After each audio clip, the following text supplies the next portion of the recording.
team at Nasscom for inviting me to speak today. Thank you for not just inviting me to speak today, thank you for doing this. Thank you for this Nasscom Future Forge 2023 that certainly shines a spotlight on a very important part of the digital economy expansion and digital economy goals that our Honorable Prime Minister has laid out. Most of you know in this room that our government, our Prime Minister, has been very deeply invested in, emotionally, resource-wise, in creating a significant, globally competitive digital economy and innovation ecosystem. And over the last many years, you've seen how the digital economy has gone from about 4.5 to 5% of GDP to about 11.5% today. And we expect to touch by 26 about 20% of the GDP to be or consisting of all things technology, all things digital, and certainly a large part of that should be, as we move forward, deep tech and the ecosystem around that. So I think we are, like I said, we are growing the digital piece of our national economy at about 2.5%, 2.5 times faster than anything else that is growing in our country. And that is on a base that is anyway expanding with infrastructure, agriculture, and pretty much every segment of the economy expanding. So to have the digital economy grow at 2.5 times a base that is already growing is also proof that what we want to do and what we want to achieve as a country and as participants in this ecosystem is pretty significant. I will certainly share with you, and Devjani knows, and I think most people know that I'm very deeply committed to this next wave of innovation, and that deep tech will play a significant role in the next wave of expansion of our startup ecosystem and innovation in general. And just for those who need to see a perspective of this, if you look at 2014, we were a big player, we have a big presence in the global ITES space with great world-class companies that had been created in the 15 years since the Y2K. The Wipros, the Infosys, the HCLs, the TCSs of the world, they're all world-class franchises. And in the last 8-9 years, adding to that momentum and that presence of these global companies, global footprints of these companies, we have created an innovation ecosystem that has focused significantly on the consumer internet space, in some sense catalyzed by the India DPI and the digitization of the government and digitization of government processes.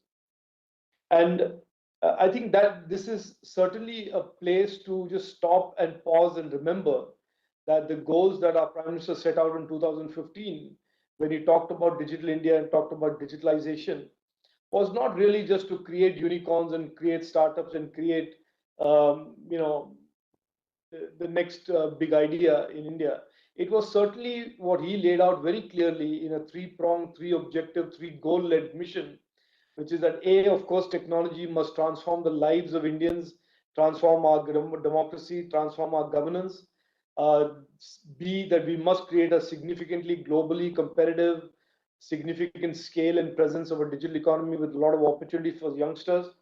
And the third, and that is where deep tech comes into the picture, he said India must morph from being a consumer of technologies to being architect, producer, designer of devices, products, platforms, solutions for the world. So that was not a small ambition for him in 2015, but 8 years on, and I can tell you that a lot of people did mock him and did laugh at him in 2015.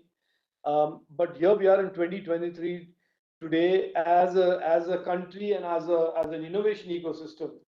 We are legitimately today, we can lay claim to the fact that we are straddling and we have a presence in almost every segment of the tech ecosystem and the digital economy, the global digital economy.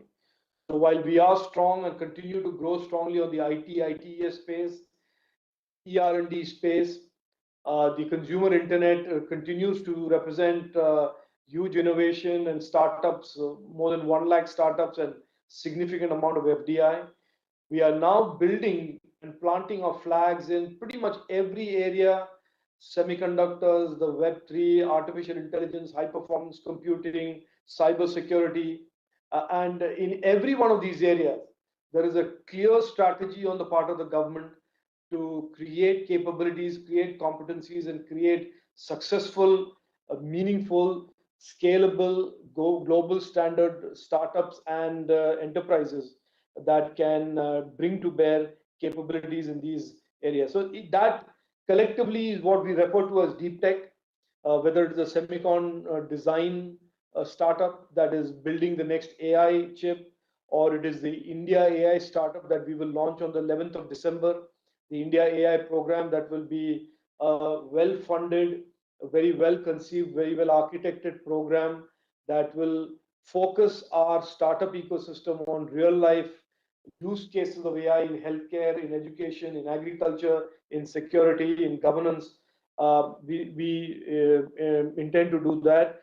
Cyber security, we've just green-lighted a program that will create the next wave of really deeply capable, deep capacity cybersecurity, domestic cybersecurity, Indian cybersecurity companies for the world that will again have the support of the government of India in terms of both allowing the government's own digital workplace as a sandbox, as well as creating funding and other resources for startups. High performance computing, quantum computing, all of these areas we have programs, we have plans.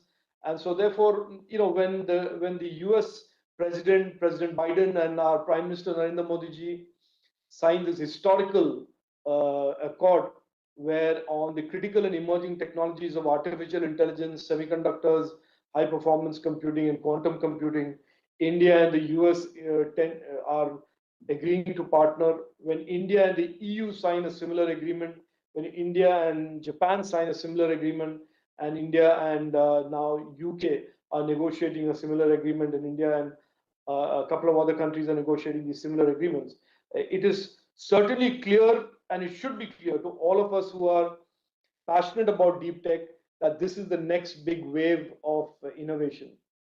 I will just add here a little point for those in the room who seek to understand the nuance of why deep tech is important. I think the innovation ecosystem in India that has graduated from being the back office of the world, high quality back office of the world, to being consumer tech companies that are delivering solutions and applications at scale because of the population of India, is also now bolting on to this ecosystem. A group of companies and a large number of companies that will be creating cutting edge technologies, cutting edge patents, intellectual property, and the value will not just be about scale and size and the number of customers, but about the critical technologies that are going to be developed by these deep tech startups, algorithms, learning models, foundational models that are going to use AI to solve real life cases, whether they are the next generation of AI chips, whether they are chips for AI on the edge, whether these are the next generation of cybersecurity platforms to determine threat intelligence by combining both artificial intelligence and other core technologies of we are really getting into an area where Indian capabilities to build technologies, build not just solutions, but building the core underlying technologies that power these solutions of the future is now going to be rolled out and is certainly going to be evident. I am very excited. I have said this on many occasions. I've said this to Devjani and the team at Nasscom individually and collectively as well.